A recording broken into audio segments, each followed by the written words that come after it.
Good morning students, welcome to Unique Academy. एक लंबा अंतराल हो गया चैनल में वीडियो आने का, है ना। और अंतराल होने का कारण आप सबको पता है, दिवाली का फेस्टिवल था, उस वजह से सारे टीचर्स, फैकल्टी, मैनेजमेंट सब लोग अपने अपने फेस्टिवल में बिजी थे। लंबा टाइम हो गया, लेकिन अब आज से रेगुलर वीडियो आएंगे, हर सब्जेक्ट की वीडियो आएंगे। आप लोग स्टडी करते रहिए कंटिन्यू और अपना सहयोग हमें देते रहिए, ठीक है स्टूडेंट्स। पिछले वीडियो में अपन नीति निर्देशक तत्व पढ़ रहे थे, है ना। और उस वीडियो में अपन ने नीति निर्देशक तत्वों का मेन पार्ट पढ़ा था। नीति निर्देशक तत्वों का परिभाषा, उनकी भूमिका और संवैधानिक प्रावधान, ठीक है, कि संविधान के कौन कौन से अनुच्छेद में किस किस नीति निर्देशक तत्वों का क्या किया गया है, वर्णन किया गया है। आज के वीडियो में नीति निर्देशक तत्वों को ही अपन ले रहे हैं, है ना। तो जो पिछला वीडियो था उसे एक बार आप पुनः देखें और उस वीडियो को देखने के बाद इस वीडियो को देखें तो आपको सारे के सारे नीति निर्देशक तत्व एक साथ क्लियर हो जाएंगे, है ना। पिछले वीडियो को अपन ने संवैधानिक प्रावधान से समाप्त किया था, 36 से लेकर 51 तक, ठीक है। आज के वीडियो में हम नीति निर्देशक तत्वों के महत्व पर चर्चा करेंगे कि इनका महत्व क्या है भारतीय शासन व्यवस्था में, या भारतीय राज्य व्यवस्था में, या भारतीय व्यक्तियों को इसका क्या इंपॉर्टेंस मिल रहा है संविधान के द्वारा, ठीक। तो नीति निर्देशक तत्वों के अगर महत्व की बात की जाए तो एक चीज आप ये ध्यान रखिएगा, भारतीय संविधान में जहां भी सामाजिक, आर्थिक और राजनीतिक न्याय की बात आएगी, है ना, ये सीधा बोलूं कि भारतीय संविधान में जहां भी सामाजिक, आर्थिक और राजनीतिक समानता की बात आती है तो राजनीतिक समानता, है ना, इस सिर्फ और सिर्फ हमें देखने को कहां मिलती है पूरे के पूरे संविधान में, नीति निर्देशक तत्वों में। क्लियर। सामाजिक समानता, देखना मौलिक अधिकार भी कह रहे हैं, अनुच्छेद 14 से 18 समानता का अधिकार जो है वो सामाजिक समानता की बात कर रहा है ना। लेकिन मौलिक अधिकारों पर कहीं भी ध्यान रखिएगा आर्थिक समानता की बात नहीं है ना। मौलिक अधिकारों में राजनीतिक समानता की बात तो करता है, सामाजिक समानता की बात करता है, लेकिन आर्थिक समानता की बात नहीं करता है ना। लेकिन अगर हम निर्देशक तत्वों को देखें तो निर्देशक तत्व तो सामाजिक समानता की भी बात करते हैं, है ना, राजनीतिक समानता की भी बात करते हैं और आर्थिक समानता की भी बात करते हैं। और जब इन तीनों को मिला दिया जाता है ना, तो तीनों को मिलाने से एक शब्द बनता है लोक कल्याणकारी राज्य। लोक कल्याणकारी का मतलब क्या? लोक मतलब हम और आप सभी, पब्लिक्स, है ना, और कल्याण का मतलब कल्याण, सभी का एक साथ भला हो, है ना। तो जहां पर सामाजिक समानता होगी, जहां पर आर्थिक समानता होगी, जहां पर राजनीतिक समानता होगी, वहां पर लोक कल्याणकारी राज्य की स्थापना की जा सकती है ना। तो आर्थिक, सामाजिक और राजनीतिक समानता की बात अगर पूरे संविधान में कहीं हो रही है तो कहां पर हो रही है? निर्देशक तत्वों में। तो निर्देशक तत्वों का पहला महत्व है कि निर्देशक तत्व लोक कल्याणकारी राज्य की स्थापना करने वाले हैं। ध्यान रखिएगा, निर्देशक तत्वों का पहला महत्व है कि निर्देशक तत्वों के द्वारा लोक कल्याणकारी राज्य की स्थापना की जा सकती है, क्योंकि इनके द्वारा समाज में सामाजिक समानता, आर्थिक समानता और राजनीतिक समानता स्थापित की जाती है। क्लियर। तो निर्देशक तत्वों का पहला महत्व क्या हो गया? लोक कल्याणकारी राज्य की स्थापना करना। क्लियर। अगर दूसरे महत्व की अपन बात करें, है ना, तो दूसरे महत्व में अपन देखेंगे कि पहले महत्व से जुड़ा है ना। दूसरे महत्व, पहले महत्व का मेन थीम है लोक कल्याणकारी राज्य की स्थापना। और लोक कल्याणकारी राज्य की स्थापना तभी होगी, देखना एक चीज और ध्यान रखना, भारतीय संविधान में निर्देशक तत्व संविधान किसे देता है? राज्य को। व्यक्तियों को तो देता नहीं है, राज्य को देता है ना। और जब राज्य को दे रहा है तो राज्य का कर्तव्य है कि राज्य सामाजिक समानता स्थापित करे, आर्थिक समानता स्थापित करे, है ना, और राजनीतिक समानता स्थापित करे। ये राज्य का कर्तव्य है ना, सामाजिक समानता, आर्थिक समानता, राजनीतिक समानता, ठीक। तो जब राज्य ये तीनों समानताएं स्थापित कर देगा तो लोक कल्याणकारी राज्य की स्थापना हो जाएगी, है ना। और राज्य इन तीनों समानताओं को स्थापित करने के लिए क्या करता है? योजनाएं संचालित करता है। तो राज्य नीति निर्देशक तत्वों का दूसरा महत्व होता है कि राज्य लोक कल्याणकारी राज्य की स्थापना करने के लिए जो योजनाएं संचालित करते हैं, अधिकांश योजनाएं जो चलती हैं राज्य की, वो किससे प्रेरित हैं? नीति निर्देशक तत्वों से, है ना। तो राज्य की जितनी भी योजनाएं हैं जो आर्थिक, सामाजिक और राजनीतिक समानता पर आधारित हैं, वो सारी की सारी योजनाएं प्रेरित किससे हैं? नीति निर्देशक तत्वों से। तो दूसरा महत्व है कि समाज में आर्थिक, सामाजिक और राजनीतिक समानता स्थापित करने के लिए राज्य जो योजनाएं चलाते हैं वो योजनाएं किससे प्रेरित होती हैं? नीति निर्देशक तत्वों से। क्लियर। तो दो महत्व क्लियर हुए। पहला, लोक कल्याणकारी राज्य की स्थापना करना। दूसरा, लोक कल्याणकारी राज्य की स्थापना करने के लिए राज्य जो योजनाएं चलाते हैं वो योजनाएं प्रेरित किससे होती हैं? नीति निर्देशक तत्वों से। क्लियर? तीसरे महत्व की अगर बात करें, है ना, तो तीसरा महत्व अगर हम देखें तो अगर संविधान का दर्शन समझिएगा, है ना, अगर संविधान का दर्शन संविधान के 22 भाग और 395 अनुच्छेदों में से अगर कहीं से संविधान का दर्शन स्पष्ट होता है ना, तो दर्शन स्पष्ट कहां से होता है? नीति निर्देशक तत्वों से, है ना, क्योंकि राज्य का कर्तव्य ही है समाज में समानता स्थापित करके समाज के सभी लोगों का समान विकास करना, भेदभाव रहित समाज की स्थापना करना, है ना, और ये सारी की सारी चीजें कहाँ हो रही? नीति निर्देशक तत्वों में। तो संविधान का जो वास्तविक दर्शन है वो कहाँ से स्पष्ट होता है? नीति निर्देशक तत्वों से। क्लियर? चौथा महत्वपूर्ण महत्व है नीति निर्देशक तत्वों का, हमेशा याद रखिएगा, भारतीय संविधान में संशोधन करने की शक्ति संसद को प्रदान की गई है, क्योंकि संसद मतलब विधायिका, और विधायिका क्या करती है? कानून का निर्माण करती है, संविधान में संशोधन करती है। क्लियर? देखना, हमारे देश में अगर हम देखें तो अमेरिका का संविधान विश्व का पहला लिखित संविधान है। ठीक है, विश्व में पहला लिखित संविधान अमेरिका में आया। ठीक, वो संविधान में अभी तक कुल 10 या 11 संशोधन हुए हैं, है ना, और उनका संविधान लगभग 1789 में लागू हो गया। 1793 में उसमें मौलिक अधिकार शामिल किए गए, है ना। हमारा संविधान 1950 में लागू हुआ और आज तक इसमें 102-3 संशोधन हो चुके हैं। तो कहीं ना कहीं हम अधिक संशोधन कर रहे हैं अपने संविधान में, कानूनों को हम अधिक सुधार रहे हैं। ठीक है, तो भारतीय संविधान में संशोधन करने की शक्ति किसके पास है? विधायिका के पास, और विधायिका का मतलब क्या है? संसद, है ना। लेकिन संविधान की व्याख्या करने की शक्ति अगर किसी के पास है, संविधान को स्पष्ट करने की शक्ति अगर किसी के पास है, तो वो किसके पास है? न्यायपालिका के पास, सुप्रीम कोर्ट के पास, है ना। तो जब कभी सुप्रीम कोर्ट संविधान की व्याख्या करता है और किसी अनुच्छेद की भाषा में या संविधान के किसी पार्ट में वो स्पष्ट व्याख्या नहीं कर पाता है ना, तो न्यायपालिका क्या करती है? 2 जगह से स्रोत लेती है, एक संविधान की प्रस्तावना से और एक नीति निर्देशक तत्वों से, है ना। तो संविधान की प्रस्तावना और नीति निर्देशक तत्वों को ध्यान में रखकर ये यहां से स्रोत लेकर न्यायपालिका संविधान के उस अनुच्छेद की क्या कर देती है? व्याख्या कर देती है। क्लियर? जैसे फॉर एग्जाम्पल उच्चतम न्यायालय किसी अनुच्छेद की व्याख्या कर रहा है, स्पष्ट नहीं है उसकी भाषा, है ना, तो उसकी भाषा को स्पष्ट करने के लिए उच्चतम न्यायालय प्रस्तावना या नीति निर्देशक तत्वों से उस अनुच्छेद की व्याख्या करने में क्या करता है? नीति निर्देशक तत्वों का उपयोग करता है। तो नीति निर्देशक तत्वों का चौथा महत्व है कि जब कभी संविधान की व्याख्या करने में उच्चतम न्यायालय, है ना, किसी समस्या में या किसी शब्द में प्रॉब्लम में आ जाता है या उस शब्द की व्याख्या नहीं कर पाता है, तो उच्चतम न्यायालय क्या करता है? 2 जगह से उस शब्द की व्याख्या कर देता है, या तो करेगा प्रस्तावना से या करेगा नीति निर्देशक तत्वों से, है ना। तो इसका चौथा महत्व है उच्चतम न्यायालय संविधान की व्याख्या करने में नीति निर्देशक तत्वों का क्या करता है? सहारा लेता है। ठीक, नेक्स्ट लास्ट महत्व है कि वर्तमान में देखना, जब हम मौलिक अधिकार पढ़ते हैं, है ना, तो मौलिक अधिकार में अनुच्छेद 21 प्राण एवं दैहिक स्वतंत्रता या जीवन का अधिकार स्पष्ट नहीं है उसकी भाषा वहां पर, है ना। तो उच्चतम न्यायालय में अनेक जनहित याचिकाएं लगी और जनहित याचिकाओं के माध्यम से, है ना, याचिकाकर्ताओं ने ये जानने की कोशिश की कि आखिर अनुच्छेद 21 में जो आजीवन या जीवन का अधिकार है, क्या उसमें आजीविका भी शामिल है? समझिएगा, बहुत अच्छे से समझिएगा इस पॉइंट को। अनुच्छेद 21 आपको जीवन का अधिकार देता है, आप जियो, आत्महत्या नहीं कर सकते हो, है ना। तो आपको जीवन जीने के लिए आपको कई सारे स्रोतों की जरूरत होती है, आपको खाना चाहिए, कपड़े चाहिए, मकान चाहिए, ये आपकी आजीविका कहलाते हैं। ठीक है, लेकिन पूरे के पूरे मौलिक अधिकारों में कहीं भी आजीविका की बात नहीं की गई है, यह अनुच्छेद 21 में आजीविका की बात नहीं है। तो कई याचिकाकर्ताओं ने उच्चतम न्यायालय में याचिकाएं लगाई कि आप अनुच्छेद 21 के तहत हमें जीवन का अधिकार तो दे रहे हैं, लेकिन आजीविका के साधन तो उपलब्ध कराइए, है ना। तो आजीविका के साधन आपको कहां से उच्चतम न्यायालय ने उपलब्ध कराए? नीति निर्देशक तत्वों के माध्यम से। तो अनुच्छेद 21 में जो जीवन का अधिकार है उसमें आजीविका शब्द नीति निर्देशक तत्वों से शामिल किया गया, है ना। तो नीति निर्देशक तत्वों के 5 महत्वपूर्ण महत्व हैं। पहला, इसका महत्व है लोक कल्याणकारी राज्य की स्थापना करना। दूसरा महत्व है लोक कल्याणकारी राज्य की स्थापना करने के लिए राज्य जो योजनाएं चलाएंगे वो योजनाएं किससे प्रेरित होंगी? नीति निर्देशक तत्वों से। तीसरा, नीति निर्देशक तत्वों में संविधान का दर्शन निहित है। चौथा, उच्चतम न्यायालय जब किसी शब्द की या किसी अनुच्छेद की व्याख्या करता है और उसे कोई समस्या का सामना करना होता है तो उच्चतम न्यायालय प्रस्तावना या नीति निर्देशक तत्वों का सहारा लेकर उस शब्द की या उस अनुच्छेद की क्या कर देता है? व्याख्या कर देता है। पांचवा, अनुच्छेद 21 में मौलिक अधिकारों में जो जीवन शब्द का उल्लेख है, उस जीवन शब्द के लिए आजीविका जो उपलब्ध कराई जाती है वो कहां से उपलब्ध कराई जाती है? नीति निर्देशक तत्वों के द्वारा। तो ये था नीति निर्देशक तत्वों का महत्व। चलिए नेक्स्ट टॉपिक अपन ले रहे हैं नीति निर्देशक तत्वों का वर्गीकरण।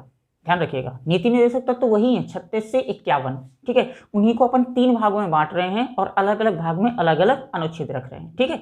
नीति निर्देशक तत्वों का अगर हम वर्गीकरण देखें तो मुख्यतः नीति निर्देशक तत्वों को 3 भागों में बांटा गया है ना। पहले भाग को हम नाम देते हैं समाजवादी तत्व, दूसरे को नाम देते हैं गांधीवादी तत्व और तीसरे को नाम देते हैं उदारवादी तत्व। इनकी डेफिनेशन क्लियर कर लेते हैं, फिर अनुच्छेद पढ़ लेते हैं। अनुच्छेद वैसे हम लोगों ने ऑलरेडी पढ़ के रखे हैं, सिर्फ अनुच्छेदों का नाम देना है, ठीक है। तो नीति निर्देशक तत्वों को मुख्यतः 3 भाग हैं, समाजवादी तत्व, गांधीवादी तत्व और उदारवादी तत्व। समाजवाद इकोनॉमी का शब्द है, अर्थशास्त्र का शब्द है ना। और समाजवाद का मतलब होता है एक ऐसी अर्थव्यवस्था, है ना, जहां पर उत्पत्ति के साधनों पर व्यक्ति और समाज या व्यक्ति और सार्वजनिक या निजी और सार्वजनिक दोनों क्षेत्रों का अस्तित्व होता है। तो ऐसी व्यवस्था क्या कहलाती है? समाजवाद, जैसे हम अपने शब्दों में नाम दे सकते हैं मिश्रित अर्थव्यवस्था, अर्थात जहां पर सरकारी क्षेत्र का भी महत्व हो और प्राइवेट सेक्टर का भी महत्व हो, ऐसा क्षेत्र क्या कहलाता है? समाजवाद, है ना। तो जो समाजवादी तत्व हैं, ध्यान रखिएगा, या नीति निर्देशक तत्वों के कुछ अनुच्छेद ऐसे हैं जो समाजवाद के परिप्रेक्ष्य में है ना। और समाजवाद का मुख्य लक्ष्य होता है सामाजिक, आर्थिक और राजनीतिक समानता की स्थापना करना, अर्थात लोकतांत्रिक समाजवाद की स्थापना करना, है ना, जिसका मकसद है समाज में सामाजिक और आर्थिक प्रजातंत्र की स्थापना करना। ये समाजवाद है, ठीक। गांधीवाद को देखें तो जब गांधी जी ये अपन कहें कि नीति निर्देशक तत्वों के कुछ अनुच्छेद ऐसे हैं जो गांधीवादी विचारधारा से प्रभावित हैं। गांधी जी जब 1915 में भारतीय राष्ट्रीय आंदोलन से जुड़े, है ना, तो गांधी जी ने कई ऐसे आंदोलन चलाए, है ना, या गांधी जी ने संपूर्ण भारत का भ्रमण किया, गांव में गए, है ना। तो उन्होंने कई ऐसी योजनाएं अपने दिमाग में खींच के रखी कि अगर ऐसा किया जाएगा तो देश के ग्रामीण क्षेत्रों का भी क्या होगा? विकास होगा, है ना। तो कई ऐसे नीति निर्देशक तत्व हैं जो गांधीवादी विचारधारा से प्रभावित हैं और कई ऐसे नीति निर्देशक तत्व हैं जो उदारवाद से प्रभावित हैं। उदारवाद का मतलब यहां पर देखो 2 वर्ग होते हैं, पूंजीवाद और उदारवाद, है ना। उदारवाद मतलब सर्वहारा, सभी का विकास हो, क्लियर। तो उदारवाद सिद्धांतों में कुछ नीति निर्देशक तत्व शामिल हैं, क्लियर। तो समाजवाद मतलब सामाजिक और आर्थिक प्रजातंत्र, गांधीवादी का मतलब है गांधीवाद या गांधी की विचारधारा से प्रभावित, और उदारवाद का मतलब है उदारवादी प्रवृत्ति के, क्लियर। तो एक एक को क्लियर करते हैं। समाजवाद में अनुच्छेद 38 शामिल है। अनुच्छेद 38 आप पढ़ के आए, मैंने 2 पढ़ाए थे, अनुच्छेद 38 का और अनुच्छेद 38 खा, है ना। अनुच्छेद 38 का में अपन ने पढ़ा है कि अनुच्छेद 38 का कहता है कि सामाजिक, आर्थिक और राजनीतिक न्याय से पूर्ण व्यवस्था की स्थापना करना। नीति निर्देशक तत्वों में अनुच्छेद 38 का कहता है कि सामाजिक, आर्थिक और राजनीतिक न्याय से पूर्ण व्यवस्था की स्थापना करना, और अनुच्छेद 38 खा कहता है कि प्रतिष्ठा, सुविधाओं और अवसरों की समानता को स्थापित करना। यानी प्रतिष्ठा, सुविधाओं और अवसरों की समानता को स्थापित करने का क्या करना है? प्रयास करना है, क्लियर। तो अनुच्छेद 38 समाजवाद से प्रभावित है, 2 भाग हैं। 38 का सामाजिक, आर्थिक और राजनीतिक न्याय की स्थापना करना, 38 खा सुविधाओं और प्रतिष्ठा और अवसरों में समानता की स्थापना करना, ठीक। अनुच्छेद 39, ठीक। अनुच्छेद 39 के कई भाग हैं, ठीक। अनुच्छेद 39 का कहता है कि पुरुषों और स्त्रियों को आजीविका के समान संसाधन उपलब्ध कराना, 38 का, ठीक है। 38 खा संसाधनों का उचित वर्गीकरण कहता है, मैंने समझा के रखा है आपको पिछले वीडियो में, है ना। 38 गा जो उत्पादन के साधन है उनका विकेंद्रीकरण करने की बात करता है ना। 38 घा स्त्री और पुरुष के लिए एक समान कार्य के लिए एक समान वेतन की क्या करता है? व्यवस्था करता है, ठीक। समझ में आया। और 39 को 4 भागों में बांटा है, फर्स्ट सेकेंड भी कर सकते हैं। और 39 एक क्या कहेगा? स्त्री और पुरुषों के लिए आजीविका के समान संसाधन उपलब्ध कराना, ये समान संसाधन प्राप्त करने का अधिकार। 38 खा कहेगा जो भौतिक संसाधन है ना, उनका समान वितरण सुनिश्चित किया जाए। 38 गा कहेगा कि जो उत्पादन के साधन है उनका विकेंद्रीकरण किया जाए। 39 4 कहेगा, ध्यान दीजिएगा, है ना, कि स्त्री और पुरुष को एक समान कार्य के लिए एक समान वेतन उपलब्ध कराए जाएं, क्लियर। तो 39 को ध्यान से समझिएगा, इसके 4 पार्ट हैं, फिर से रिपीट कर रहा हूं। 39 फर्स्ट कहेगा स्त्री और पुरुष को एक समान आजीविका के संसाधन प्राप्त करने का अधिकार, ठीक। 39 खा भौतिक संसाधनों का वर्गीकरण, है ना। 39 गा जो उत्पादन के साधन है उनका विकेंद्रीकरण, 39 घ, पुरुष और स्त्री को एक समान कार्य के लिए एक समान वेतन। ठीक, नेक्स्ट आते हैं 39 का पर। 39 का ये मूल संविधान का भाग नहीं है। ठीक है, संविधान में 42वें नंबर का संशोधन किया गया है ना, और 42वें संविधान संशोधन के द्वारा अनुच्छेद 39 में 39 का को पुनर्स्थापित किया गया है ना, और 39 का को पुनर्स्थापित करके इसमें जो प्रावधान रखा गया 39 का में, है ना, तो 39 का में प्रावधान रखा गया कि जो गरीब और असहाय हैं, है ना, उनको निःशुल्क विधिक सहायता उपलब्ध कराना, यानी कानूनी एक जो निःशुल्क, सीधा बोले अपन कि समान न्याय एवं निःशुल्क कानूनी सहायता। 39 का मूल संविधान का भाग नहीं है ना, इसे 42वें संविधान संशोधन अधिनियम 1976 के द्वारा संविधान में पुनर्स्थापित किया गया है ना, और इसमें प्रावधान क्या रखा गया है, समान न्याय एवं निःशुल्क कानूनी सहायता। अगर कोई गरीब या असहाय व्यक्ति है, वो न्यायालय में वकील नहीं कर सकता है, उसके पास पैसे नहीं है, तो नीति निर्देशक तत्वों के अंतर्गत राज्य का कर्तव्य है कि उस व्यक्ति को निःशुल्क कानूनी सहायता क्या करे, उपलब्ध कराए। ये 39 का है। ठीक, 41 में आप पढ़ चुके हैं, काम पाने का अधिकार, है ना, और इसी के तहत जितनी भी योजनाएं चलती हैं, चाहे वो प्रधानमंत्री ग्रामीण सड़क योजना हो, चाहे वो कोई भी योजना हो, है ना, वो सारी की सारी योजनाएं अनुच्छेद 41 के तहत हैं, क्योंकि इसके तहत काम पाने का अधिकार है। ठीक, अनुच्छेद 42 आप पढ़ के आए हैं, है ना। अनुच्छेद 42 में कहा गया है कि महिलाओं को प्रसूति सहायता उपलब्ध कराई जाए। अगर कोई महिला काम कर रही है और वो प्रेग्नेंट है, तो उसे प्रसूति सहायता क्या की जाए, उपलब्ध कराई जाए। अनुच्छेद 43, है ना, अनुच्छेद 43 कहता है कि कुटीर उद्योगों का विकास किया जाए। ठीक, 43 का ये भी मूल संविधान का भाग नहीं है, इसे 42वें संविधान संशोधन अधिनियम 1976 के द्वारा संविधान में स्थापित किया गया, और इसमें प्रावधान क्या रखा गया कि जो उद्योग होंगे, उद्योगों का जो प्रबंधन होगा, मैनेजमेंट होगा, उसमें मजदूरों की भागीदारी रहेगी, यानी उद्योगों के प्रबंधन में मजदूरों की भागीदारी होगी।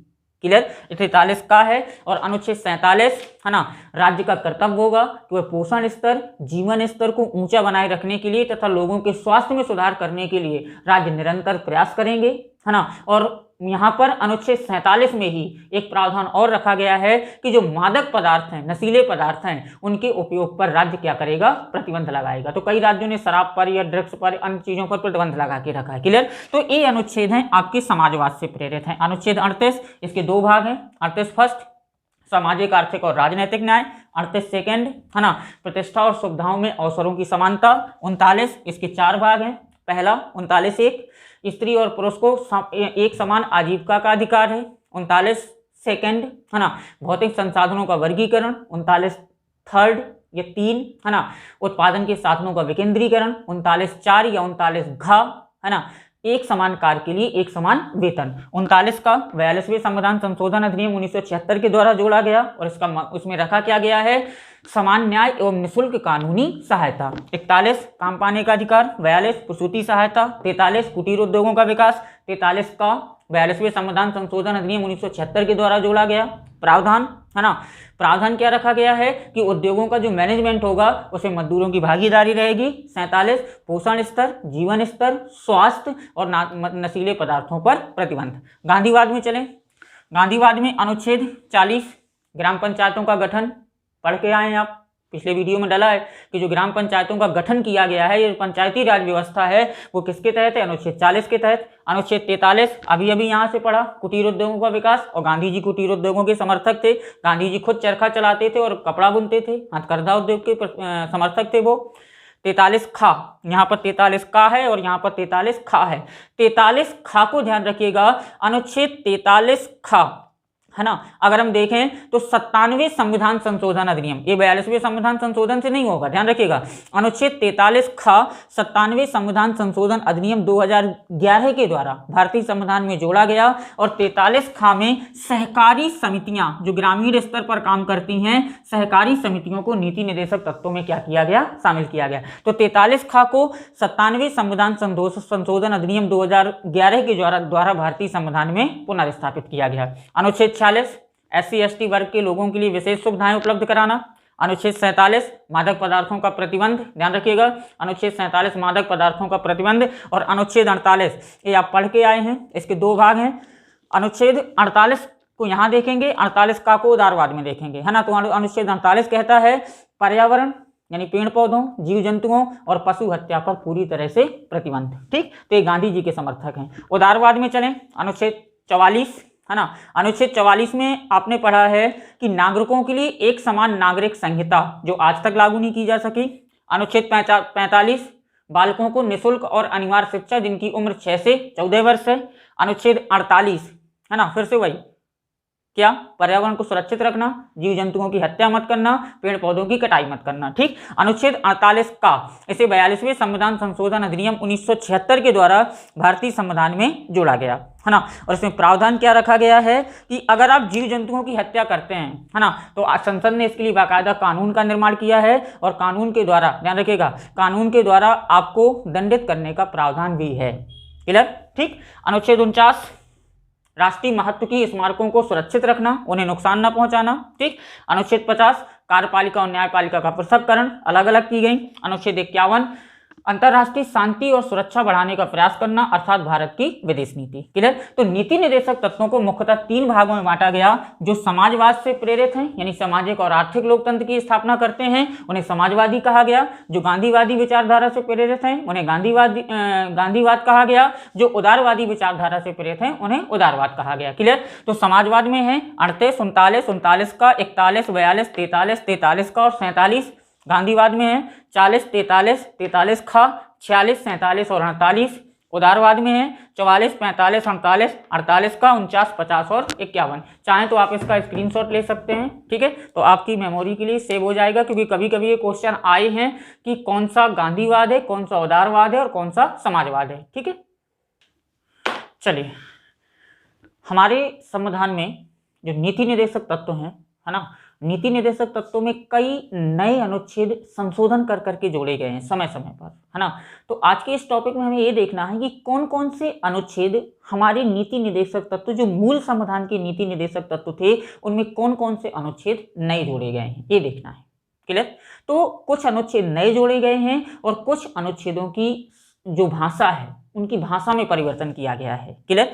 तो अगर अपन देखें, है ना, तो नए नीति निर्देशक तत्वों में सबसे पहले लेने अपन अनुच्छेद 38 को, ध्यान रखिएगा, है ना। तो अनुच्छेद 38 में कोई नया अनुच्छेद नहीं जोड़ा गया है ना।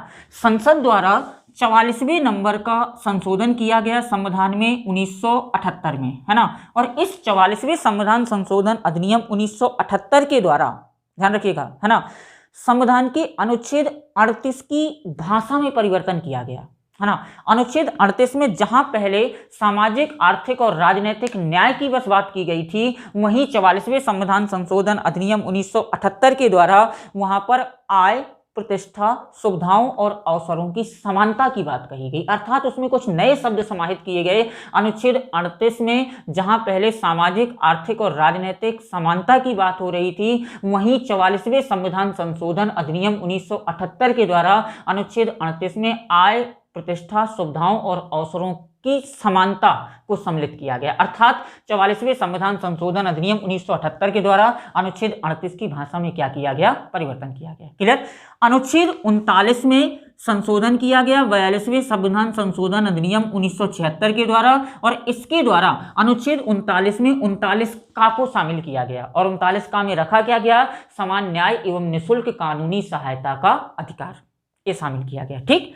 अनुच्छेद 43 में 42वें नंबर का संशोधन हुआ 1976 में, और अनुच्छेद 43 में 43 का को शामिल किया गया। और 43 का में रखा गया कि जो उद्योग होंगे, फैक्ट्रियां होंगी, उनका जो मैनेजमेंट होगा, उस मैनेजमेंट में मजदूरों की भागीदारी होगी, यानी उस फैक्ट्री में काम करने वाले वर्कर उस कंपनी के मैनेजमेंट का हिस्सा होंगे। और ये 42वें संविधान संशोधन अधिनियम 1976 के द्वारा अनुच्छेद 43 में 43 का को शामिल करके इस बात को सम्मिलित किया गया। क्लियर। अनुच्छेद 48 जहां कृषि एवं पशुपालन की बात करता है ना, तो वहीं अनुच्छेद 48 में 42वें नंबर का संशोधन हुआ 1976 में, और इस संशोधन के द्वारा अनुच्छेद 48 में 48 का को शामिल किया गया और पशुवध, पर्यावरण को नुकसान पहुंचाने पर पूर्णतः प्रतिबंध लगा दिया गया। यानी किसी भी तरह से पर्यावरण को आप क्षति नहीं पहुंचाएंगे, आप पेड़ पौधों की कटाई नहीं करेंगे, किसी भी पशु की हिंसा नहीं करेंगे। और ये 42वें संविधान संशोधन अधिनियम 1976 के द्वारा अनुच्छेद 48 में 48 का को सम्मिलित करके इस प्रावधान को शामिल किया गया। क्लियर। अनुच्छेद 43 में एक संशोधन हुआ 97वां संविधान संशोधन 2011 में, और 43 में 43 खाकों शामिल करके यहां पर सहकारी समितियों को सम्मिलित कर दिया गया। क्लियर। अनुच्छेद 45 की अगर बात करें तो अनुच्छेद 45 में कोई संशोधन नहीं हुआ है, इसकी भाषा में परिवर्तन हुआ है ना। अनुच्छेद 45 में 86वें संविधान संशोधन अधिनियम 2002 के पहले तक अनुच्छेद 45 की भाषा थी कि ऐसे बच्चे जिनकी उम्र 6 वर्ष तक होगी उन बच्चों को राज्य निःशुल्क शिक्षा प्रदान करेगा जिनकी उम्र 6 वर्ष तक होगी, है ना। लेकिन संसद ने 86वां संविधान संशोधन किया 2002 में, और इस संशोधन के द्वारा अनुच्छेद 45 की भाषा परिवर्तित कर दी और वहां पर कर दिया गया कि राज्य 6 से 14 वर्ष के बालकों को निःशुल्क एवं अनिवार्य शिक्षा प्रदान करेंगे। तो ये अपन को याद रखना है कि नए नीति निर्देशक तत्व कौन कौन से आए हैं। तो अनुच्छेद 38 की 44वें संविधान संशोधन अधिनियम 1978 के द्वारा भाषा बदली गई। सामाजिक, आर्थिक और राजनीतिक समानता के स्थान पर समानता के साथ साथ आय, सुविधाओं और अवसरों की समानता की बात कही गई। 39 का जोड़कर निःशुल्क कानूनी सहायता की बात कही गई 44वें संविधान संशोधन अधिनियम 1976 के द्वारा। ठीक। 43 का को 42वें संविधान संशोधन अधिनियम 1976 के द्वारा जोड़ा गया, है ना। और इसमें कहा गया कि उद्योगों के प्रबंधन में मजदूरों की भागीदारी होगी। ठीक। 48 में 42वें संविधान संशोधन अधिनियम 1976 के द्वारा 48 का को जोड़ा गया और पर्यावरण को नुकसान पहुंचाने और पशु हिंसा पर पूर्णतः प्रतिबंध लगाया गया। 43 में 97वें संविधान संशोधन अधिनियम 2011 के द्वारा 43 खा को जोड़ा गया और बात क्या कही गई, सहकारी समितियां शामिल हुई। 45 में भाषा बदली 86वें संविधान संशोधन अधिनियम 2002 के द्वारा, जहां पहले 45 में 6 वर्ष तक के बालकों को निःशुल्क शिक्षा दी जाती थी, वहीं अब 45 में 6 से 14 वर्ष के बालकों को निःशुल्क शिक्षा प्रदान की जाएगी। क्लियर। चलिए नीति निर्देशक तत्वों की आलोचना देख लेते हैं, है ना। आलोचना क्या है इनकी। ठीक। देखना, नीति निर्देशक तत्वों की पहली आलोचना तो यही है ना। जब हम मौलिक अधिकार पढ़ते हैं तो कहते हैं कि मौलिक अधिकार अगर राज्य लागू नहीं करेगा तो हम न्यायालय के माध्यम से लागू करवा लेंगे, है ना। लेकिन एक चीज ध्यान देना, नीति निर्देशक तत्वों को राज्य लागू करे या ना करे ये राज्य की इच्छा पर निर्भर है, हम इन्हें न्यायालय के माध्यम से लागू नहीं करा सकते हैं। अर्थात नीति निर्देशक तत्व न्यायालय द्वारा प्रवर्तनीय नहीं है, यही इनकी सबसे बड़ी क्या है, आलोचना है। क्लियर। क्यों? क्योंकि राज्य अगर संसाधन है, राज्य कहा गया है कि नीति निर्देशक तत्वों को लागू करना या ना करना राज्य की इच्छा पर निर्भर है। जब राज्य के पास संसाधन होंगे राज्य तभी इन्हें लागू करेगा। क्लियर। तो राज्य के पास संसाधन कब होंगे और कौन कौन से संसाधन होंगे इसकी संविधान में व्याख्या नहीं है, है ना। तो ये निर्भर करते हैं राज्य की इच्छा पर, हम इन्हें न्यायालय के माध्यम से लागू नहीं करा सकते हैं। तो इनकी पहली आलोचना होती है, पहली आलोचना है कि इन्हें न्यायालय द्वारा लागू नहीं कराया जा सकता, अर्थात ये न्यायालय द्वारा प्रवर्तनीय नहीं है। याद रखिएगा, क्वेश्चन कई बार आ चुका है कि कौन से अधिकार न्यायालय द्वारा प्रवर्तनीय है और कौन से नहीं है। तो न्यायालय द्वारा प्रवर्तनीय मौलिक अधिकार हैं और न्यायालय द्वारा प्रवर्तनीय नीति निर्देशक तत्व नहीं है। क्लियर। दूसरी अगर आलोचना देखें तो जैसे मैंने अभी कहा कि नीति निर्देशक तत्वों को लागू करना या ना करना राज्य की इच्छा पर निर्भर है ना। राज्य के पास संसाधन होंगे तो राज्य लागू करेगा और संसाधन नहीं होंगे तो राज्य लागू नहीं करेगा, है ना। तो दूसरी आलोचना यही है कि जब भैया आप कह रहे हो, है ना, कि संसाधन होंगे तो लागू करेंगे, संसाधन नहीं होंगे तो नहीं लागू करेंगे, तो संसाधनों की व्याख्या कर दो ना कि कौन कौन से संसाधन होंगे तब हम लागू करेंगे। तो पूरे संविधान में संसाधनों की व्याख्या नहीं है। ठीक है। तो संसाधनों की व्याख्या नहीं है, ये इनकी दूसरी आलोचना है। अब राज्य कह दे कि हमारे पास संसाधन नहीं है, हमें लागू नहीं करना है, तो हम और आप कुछ नहीं कर सकते हैं, है ना। तो दूसरी आलोचना क्या है कि संसाधनों की व्याख्या नहीं है। ठीक। तीसरी आलोचना है नीति निर्देशक तत्वों की वजह से अगर हम देखें तो हमेशा, है ना, ध्यान रखिएगा, नीति निर्देशक तत्वों की वजह से हमेशा जो कार्यपालिका है ना, यानी हमारी जो कार्य करने वाला अंग है, प्रधानमंत्री, मंत्रिपरिषद यानी कार्यकारी अंग और न्यायपालिका है ना, इन दोनों के बीच हमेशा संघर्ष बना रहता है। नीति निर्देशक तत्वों के कारण दोनों में हमेशा टकराव की स्थिति बनी रहती है। कई बार ऐसा हुआ कि नीति निर्देशक तत्वों की वजह से, है ना, कार्यपालिका और न्यायपालिका में संघर्ष या टकराव की स्थिति बन गई। ठीक। चौथी आलोचना है कि कई नीति निर्देशक तत्व ऐसे हैं जिन्हें आज तक लागू नहीं किया गया, जैसे अनुच्छेद 44, है ना। अनुच्छेद 44 में एक समान नागरिक संहिता की बात कही गई है कि हमारे देश में एक समान नागरिक संहिता होगी, लेकिन 1950 से लेकर आज तक इस प्रावधान को लागू नहीं किया जा सका। क्लियर। तो इसकी चौथी आलोचना है कि एक कई नीति निर्देशक तत्वों को लागू नहीं किया जा सका, जैसे एक समान नागरिक संहिता। ठीक। नेक्स्ट है, एक चीज ध्यान देना, जो मौलिक अधिकार हैं, है ना, मौलिक अधिकार राज्य को आदेशित करते हैं कि आप लागू करो, आदेशित करते हैं, लेकिन नीति निर्देशक तत्व तो आदेशित नहीं करते हैं। नीति निर्देशक तत्व तो एक नैतिक शिक्षा की समान है। नैतिक, जैसे हम अपने छोटों को या देते हैं, कई बड़े लोग हमें शिक्षा देते हैं कि यार ऐसा ना करो, गलत होगा, अच्छे काम करो, अच्छा होगा, है ना। तो इसी तरह से नीति निर्देशक तत्व तो राज्य को नैतिक शिक्षा देते हैं, है ना, निर्देशित नहीं करते हैं।